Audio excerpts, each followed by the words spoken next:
black and having the police called on you. Yeah, yeah. And what's interesting to me is we all know that these things have been going on all along, but now it's in the news cycle. And I actually was told this by one of my journalists. It's a validation for people who know that this has been going on, but it's never been in the news. So the validation thing to me is very interesting. And the news stories do very, very well on my website, which is also interesting because I wouldn't think that people would be all that interested in a local news story, but they're interested in this one, this theme. It is. Well, and it's getting a lot more coverage. This kind of stuff is getting a lot more coverage than it used to get too, isn't it? Oh, yes. Well, I think today with social media and everybody having a video camera on their cell phone, we can see things that would have been swept under the carpet for hundreds of years. We can see them now, and people have the ability to post them. So tell us some of the latest stories you're looking at, Luke. Well, we all know about barbecuing while black and Barbecue those Becky. Stories have been, yep, and those stories. And I think there's my journalists send me pitches every morning, so I see new ones every single day, and then I get to pick through which ones I think will have a better hook than others. But what's fascinating to me is how often the police just get away with this. There's absolutely no real punishment for shooting people or arresting people when there's nothing going on. And the perpetrators, the people phoning in these false claims, they don't seem to ever get arrested either. We haven't had any follow-ups where, Barbecue Becky got arrested for basically endangering somebody's life. I mean, there's a news article today about a Mexican-American kid in California got shot while carrying an AK-47 toy.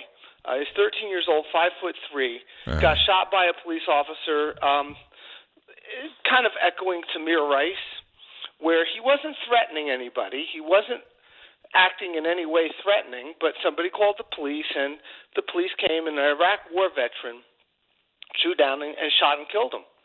And the case is now going to go to court hinging on, does a police officer have a right to fire when they're not being threatened?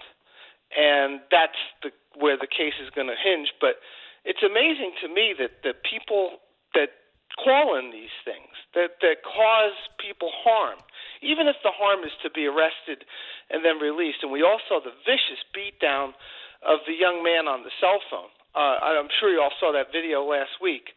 It was a vicious beatdown. It was like 5 big, fat cops beating the living daylights out of this kid for doing nothing. Yeah, and there's not enough repercussions.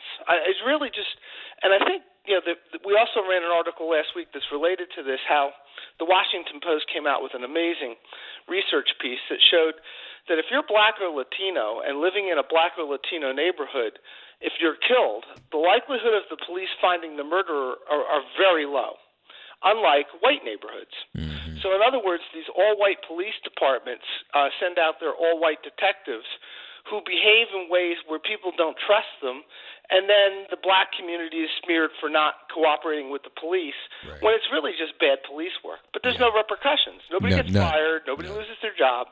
You or I do a bad job. We don't have an audience. Guess what happens?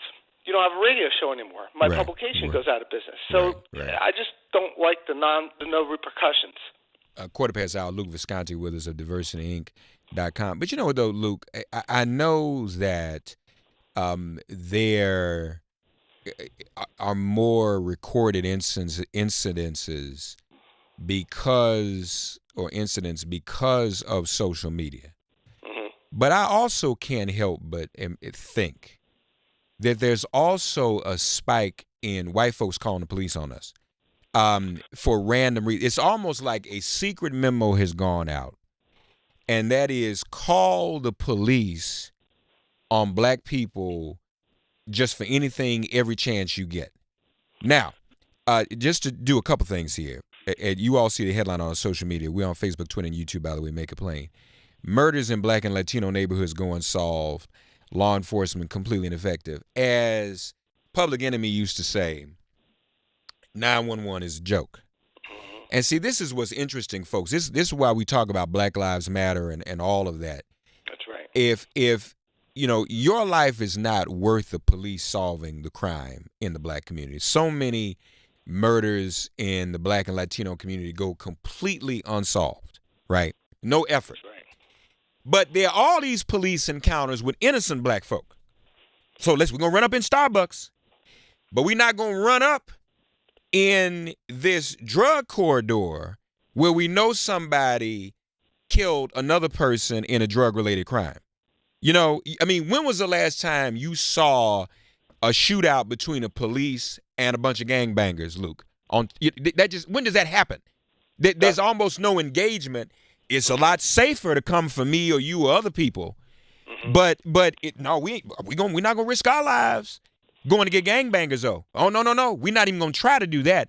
But we're gonna earn our keep messing and harassing with regular everyday people. Here's a story right here. You all can see it right here on the stream. Dog walking while where a man becomes a burglary suspect while he's walking his dog.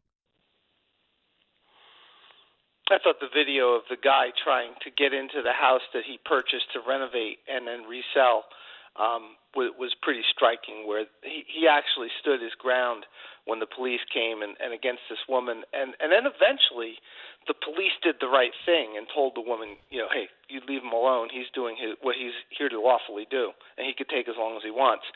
And I think your point about the police not being equally brave, that it's far easier to draw down on a 13-year-old or to do something that has zero really repercussions for being dangerous, somebody going out and harassing somebody for barbecuing, when anybody and I lived in New Brunswick, New Jersey I had a house there for 6 years.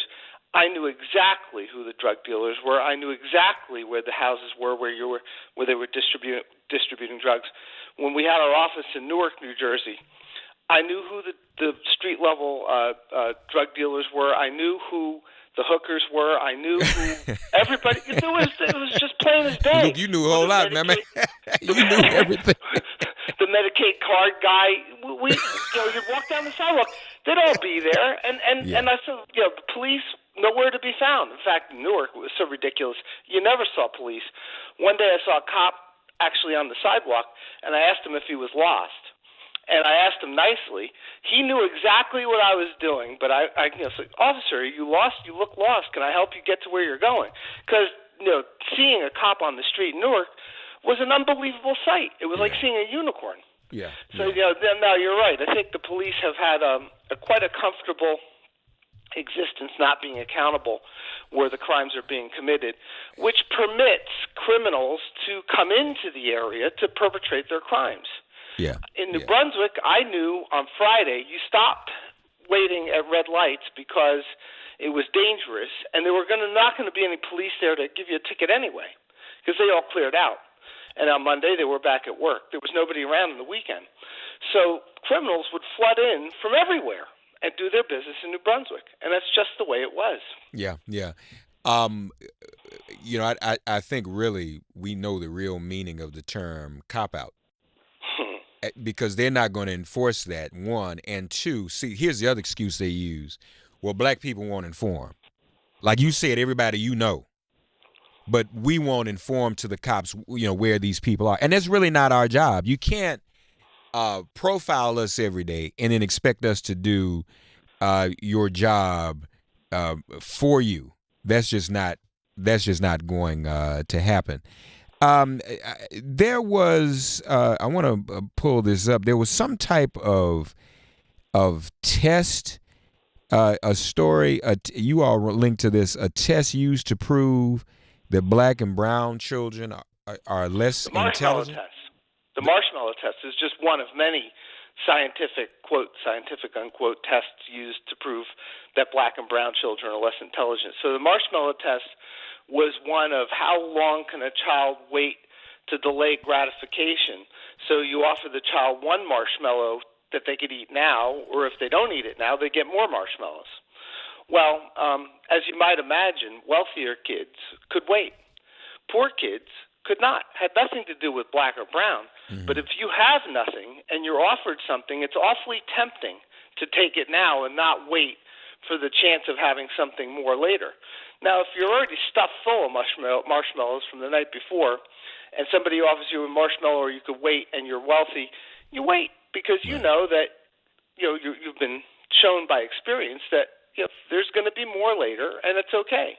Right. So finally, somebody did a scientific test to disprove this basically racist trope. And it goes along with other things like the SAT scores, which correlate directly to how many bathrooms you had in the house where you grew up. So in other words, if you had more bathrooms, you were wealthier, you get higher SAT scores. And if you were poorer, you get lower SAT scores. And that has everything to do with preparation, everything in the home. It has nothing to do with intelligence or potential. Yeah. But I want to be clear because I don't want it to go over our heads. Correspond to the number of bathrooms. You mean the nature of the questions are geared toward wealthier children, right? That's right. And their experiences, right? Yes. If you're given a travel analogy, but you've never traveled outside of your block, the question itself is overwhelming, not the math in the question. I want to go back to one thing you were saying about why there's more white people. Perhaps there's more white people. I'm not sure if it's more or if it's just being reported more. My hunch is you're right, though, that it is more. I can't prove it because the bigot in chief have basically lifted the lid off of all of this. Yeah. And said this behavior is okay. Yeah. I mean, when you could get as the president of the United States and call NFL players sons of bitches, right? You've basically torn the lid off of doing whatever you want to do as your bigot white self sitting at home. And then he says to them that if they can prove to him that what they're taking a knee for is for people unjustly treated, and he'll just pardon all of them. Well, he's unjustly treating them. That's right. And he came out this morning talking about pardoning Muhammad Ali, and it's in a Charles Blow column in the New York Times. And I think that when you think about why Muhammad Ali decided to be a conscientious objector, and when he said the enemy of my people are right here, I don't have to go to Vietnam, and now the president is talking about him, which is a publicity stunt. I mean, let's be real. And he's going to call NFL players sons of bitches and suggest that maybe they shouldn't be in the country. It shows such profound ignorance. And I think, frankly, he's battling something in his mind. Maybe it's old age. And 1 out of 7 70-year-olds suffers from dementia. And we have to look at this and say, some of this makes so little sense that there could be something wrong. Well, I agree, but I don't know. I think that's a little unfair to people with dementia. Most people with dementia just, forget little things. They don't collude with Russia, or blow up the G7. I mean, most people with dementia. Matter of fact, they don't do that. They don't go and destroy G7 and come up with a G3 of America, Putin, and North Korea. so that may not be fair to people. I mean, when people say that about Giuliani, I said, no, people with dementia don't go on television and implicate their friends in crimes. But we have this other story here, folks. Let's take a look at this. And there's some video here. If it's offensive, we apologize. Man assaults black woman, throws hot sauce at her, and uses racial slurs for paying with quarters. This video shows Carlotta Washington being subjected to assault, racial slurs, and verbal abuse by an angry food truck owner, Islam El Masri, after Washington tried to pay for her lunch with quarters. She recorded the incident. The recording appears to start after El Masri's tantrum has started. Bring me up, Andrew, if you would, please. You're calling me out of my name. You called me a nigger. What else do you want to call me? Now you don't have anything to say, do you? Well, I'll make sure I got you, okay? Okay, I'll make sure I got you. If you hit me with that, if you hit me with that, get the fuck up from here. Okay. Wow. You don't do that to me, boy. You actually goddamn one stupid son of a bitch. You don't do that shit. You don't do that. Dude, that was uncalled for. That's wrong. Call the cops. That's wrong. Call the cops right now. Call the cops. That's personal assault, right? That is assault. Call the cops. Somebody call the cops. Call the Get the cops. fuck out from here. Now he clearly himself is a foreigner. His name is Islam. What do we know what his nationality is? Do not Luke?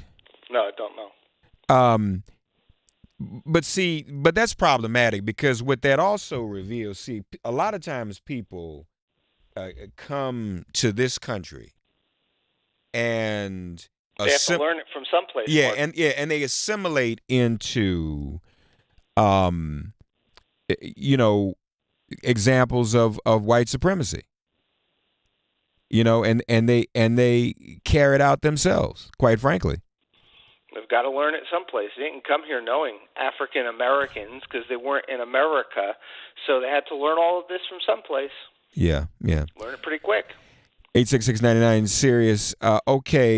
New York councilman receives backlash for gender segregated beach days. Tell us about that one, if you would. Well, it's interesting because what the councilman suggested is that both Hasidic Jewish people and strict Muslims would want segregated men and women beaches, and then got backlash for that, which I think was justified. It's an American beach. There doesn't need to be. That's not his place to gender. do that. No, it's not. And I think that, ultimately, you can look at this and say, if you need the segregated whatever, go find it, but that's not really, shouldn't be law. And I think that, the councilman went too far. And I think, the other side of this story is the councilman's representing his people and his district, and I think that he went too far. And good news is the New York Civil Liberties Union was on the job, and they came in and said, no, can't do this. Yeah. And I think that's their job, the Civil Liberties Union, and they did a good one. Yeah, absolutely. DiversityInc.com, Luke Visconti, the CEO. I don't know if I want to go down this rabbit hole, but it's hard. It's kind of I'm rubbernecking because it's sort of the train wreck you have to see. Tay Diggs says it's black women's fault he's now hesitant to date white women. Yeah, it's, what can you say about this? I mean, I'm just an outside observer. I'm a white dude. I'm not going to go into that, inside his head. I think there's one other thing I wanted to bring up, and that's corporate behavior. So when you're looking the website, we also cover companies that have problems in their stores or wherever they are. We have one coming out on Victoria's Secret today. But there's a good story right on the homepage from Target where a security guard basically strip searched a woman he thought had been stealing a bikini, was not. Right. Had her expose herself. Well, Target did the right thing and fired the person right then and there. And that's the kind of behavior we need to demand from the places where we spend our money. Yeah. We need to demand proper behavior. And a lot of times, like in the Starbucks incident, where you see things go wrong, it's because the company has not thought through to establish policy or ethics that everybody understands. Right. So I can't control how somebody thinks. If they're working for me, I sure can control how they behave. Mm-hmm. So during the election, for example, I said, you can have a Trump sticker on your car. You can't park it in my parking lot. Park it down the street. Can't be in my parking lot. So I think Target should be lauded for immediately just fire the person. They don't need to be working there. You don't need to go through a big process. You have video. You have a customer who's been strip searched. Get rid of the person. Yeah. There's something wrong. One other headline, white racists use intimidation for years to beat black employee with disability into slavery. Oh, that's a heartbreaking story. It really is, because the black employee clearly was mentally disabled, and this white person basically enslaved him and had him work for years and years and years, basically overtime for free, things like that. And he finally got taken down. But boy, you think about all the people in this country who are laboring under similar circumstances, and they're in a rural area. What can they do? Yeah. What can they do? Yeah, right. And there's no light being shined, no coverage of their plight. Lastly, Starbucks. Have you been monitoring what they did and what they're doing, and what's your reaction to that? Well, I think that a half-a-day training, and this is the key thing, it wasn't mandatory. Now, let me ask you a question, Mark. Do you think Roseanne would go to diversity training that was not mandatory? No. Who needs it more? Right. She needs to go. So right. it was another sign of kind of waffling, feckless leadership that doesn't really understand what it's grappling with. And it's a shame. If you look at the current CEO, and this is important, people can look this for themselves. The current CEO came from a company called Juniper Networks. Uh-huh. Juniper Networks has 10 people reporting to the CEO, all men. No women, no blacks, no Latinos, no women. 10 men. Now, about half and half white and Indian American men, but Indians in Silicon Valley are not minorities. Okay. They're not. So it's 10 majority people reporting to him. Prior to that, he was at Microsoft, which is a company that's been spectacularly unsuccessful at developing black, Latino, and or women into management. So this man had no context with black or Latino communities, had no real connection with anybody outside of people who looked just like him. Yeah. I looked up to see if there was a Starbucks scholarship or if he was on any boards. And to give you an idea, I'm a white dude, but I got schooled properly. I was on the board of trustees of Bennett College for 10 years. Right. They liked me so much they gave me an honorary PhD. I have another honorary PhD from an Hispanic serving institution. So I show up for the meetings. I make my donations, and I contribute as best I can, and I learn. Yeah. Now, if you're the CEO of Starbucks, don't you think you need the same education? Yeah. DiversityInc.com's Luke Visconti. Luke, as always, we thank you, my friend, okay? Thank you, Mark. Always good to talk with you. Folks, check out DiversityInc.com so you can stay informed. Thanks, Luke.